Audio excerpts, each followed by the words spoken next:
बबलू हाथी सुबह सवेरे अकेले वन में टहलने के लिए निकला। वह अपने ही धुन में चला जा रहा था।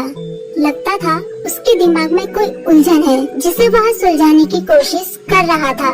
सड़क पर आगे बढ़ते ही उसके सामने चीकू खरगोश भागा। बबलू का पैर उसके ऊपर पड़ने ही वाला था कि चीकू जोर से चिल्लाया। उसकी आवाज सुनकर बबलू ने अपना पैर पीछे खींच लिया। कहाँ खोए हो बबलू भाई? कहीं नहीं, बस कुछ ऐसे ही सोच रहा था। किस बारे में?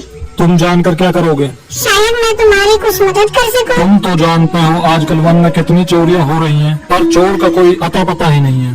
इस बात को लेकर वन के सारे प्राणी चिंतित थे।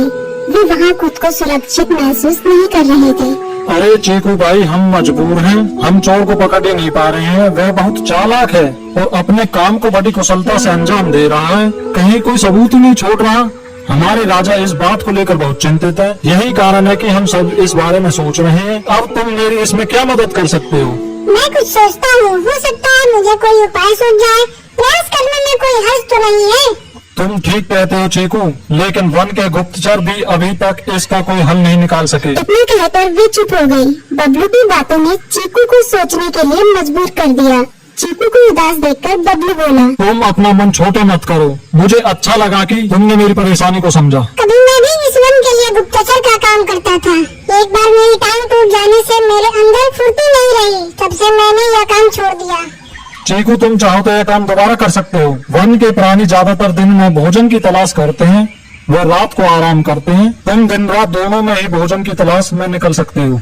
हो सकता है रात को तुम्हें कुछ ऐसी बातों का पता चल जाए जो हमारे काम की हो।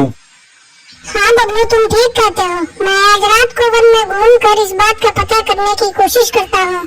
थोड़ी देर बातें करके चीकू अपने दिल की ओर बढ़ गया और बबलू अपने रास्ते चला गया।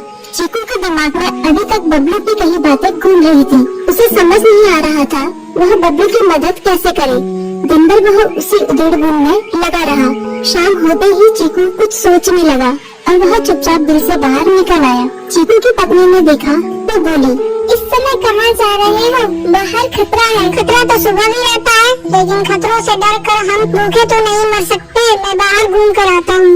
इतना कहकर चीकू रात को दिल से बाहर निकल आया। कुछ दूर जाकर उसकी नजर बंकू उल्लू पर पड़ी, जो कुछ ही दूरी पर था। वह पेड़ की डाल पर बैठा अपनी गर्दन चारों तरफ घुमा रहा था।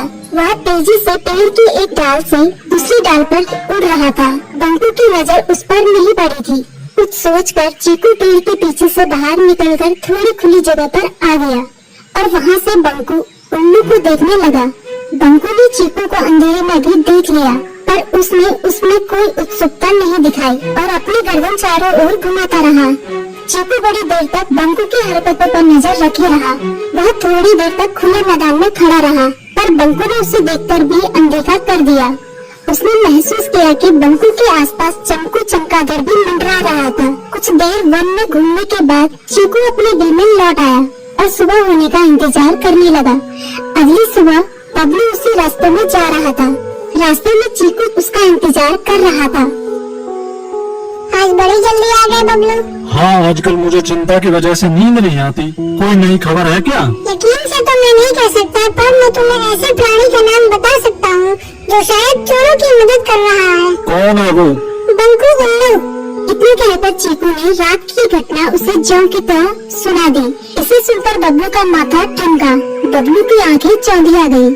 तुम ठीक कह रहे हो। मुझे आज रात बंकू और चमकू पर नजर रखनी होगी। इतना कहकर वे दोनों अपने अपने रास्ते चले गए। बबलू रात को अपने साथियों के साथ बंकू पर नजर गड़ाए रहा। उसकी संदिग्ध गतिविधियों को देखकर बबलू ने उसे उसके साथियों चंकी और संकी लोमड़ के साथ पकड़ लिया। बबलू ने सख्ती से पूछताछ करनी शुरू कर दी। तुम इस समय बंकू चमकू के साथ क्या कर रहे हो? हम चार दोस्त हैं, इसलिए साथ बैठकर बात कर रहे हैं।